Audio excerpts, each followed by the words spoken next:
So Theo, first and foremost, tell me what Divergent's about.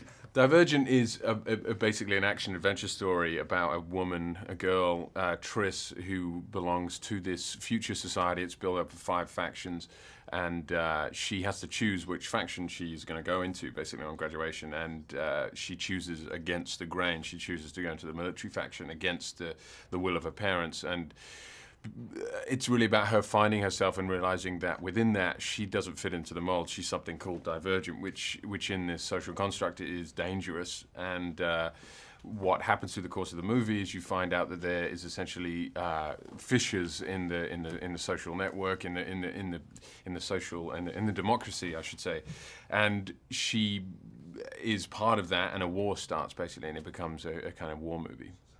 And tell me a little bit about your character,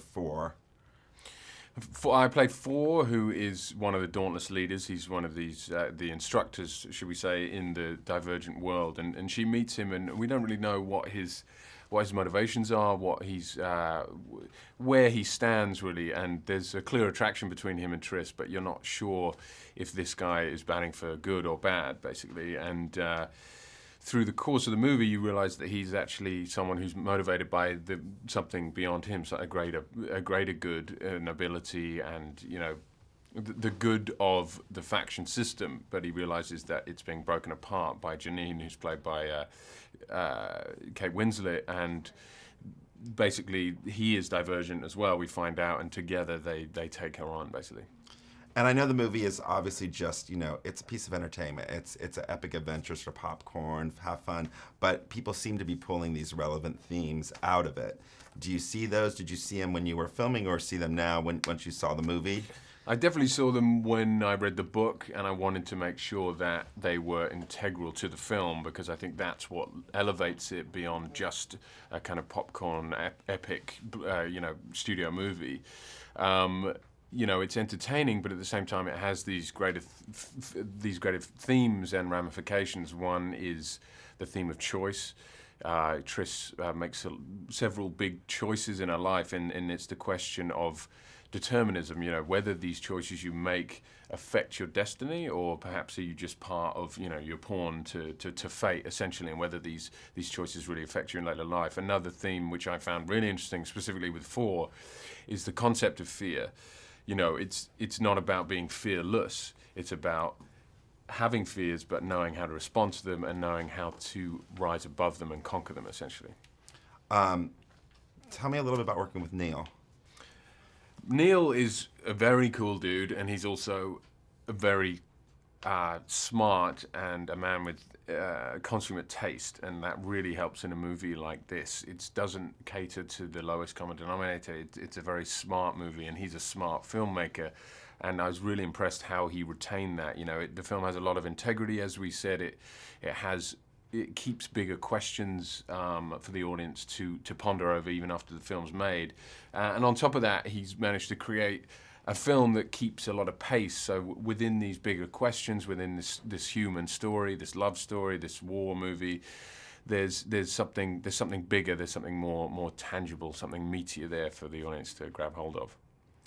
And can you tell me a little bit about working with Shailene? And you guys seem to have a chemistry that is beyond, it's great on screen, and how you started and where you kind of arrived at that. Shay, yes, she's obviously a great actress. She's very intuitive, but what she's so good at in this movie is maintaining not only the strength that she has in abundance herself and as part of the character, but an empathy and a femininity that makes the audience really respond to her and really want to go on this journey with her. And she was great at, we would always be revisiting the script every time we did a scene to make sure that it was grounded in some realism, to make sure that the story we were telling was about 2 people, was about these people, and we didn't get lost in the kind of bigger, glossier green screen and those kind of the sugar on the cake. It was actually about the meat of the story. And I could use a few more metaphors there.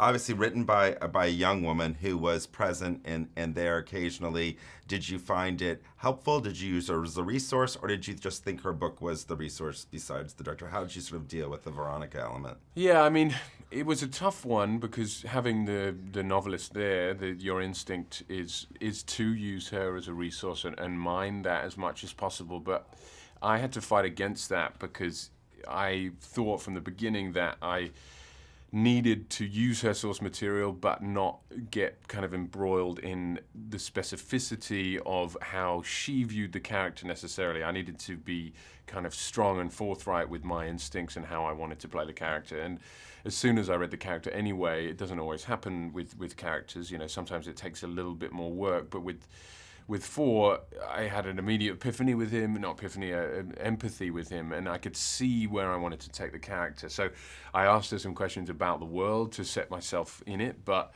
I didn't ask her, specific character questions because I thought that would be distracting. And obviously, when you go to something that this has a built-in fan base, what's that been like? I mean, I know other actors who, in other movies who like literally could Google stuff about their character and read deep backstories and these things that, is that daunting in any, or is it, how do you deal with it? Yeah, I mean, that is one thing. It's a human thing to be inquisitive. That's part of our makeup. But I really stopped myself Googling, getting on the internet and doing any research because, people are entitled to opinions, and some of them be positive and some of them be negative, but at the end of the day, you're the one who's been entrusted with the job, and I felt I knew the character more than anyone else, and I really knew how to play him. So kind of entering into the dangerous world of strangers' opinions was something that I definitely avoided. And last question, did you, I know you didn't get to work with Kate a ton, but what was that like? Kate is great. She's not only, obviously, one of my favorite movies is The Reader. She's a great actress, but she's also very down to earth, and she's also, as Shay says, and it's very true, she's someone who really still loves the work. She's not reining it in any way. She is really making sure every scene is as strong and as dynamic as possible. And one thing that I was really pleased about when I saw the movie was she is the bad guy, but she's also, because she's an interesting actress, there's empathy there, and you understand who this person is. So there's no archetype in the sense that, she's, cackling, to herself about, how powerful she'll be. It's someone who's motivated by what she believes is a greater ideal, and that is an interesting concept because I don't think inherently anyone is necessarily bad. They're just motivated by different things for better or worse, and she really brings that color to the character. Out of time. Thank you.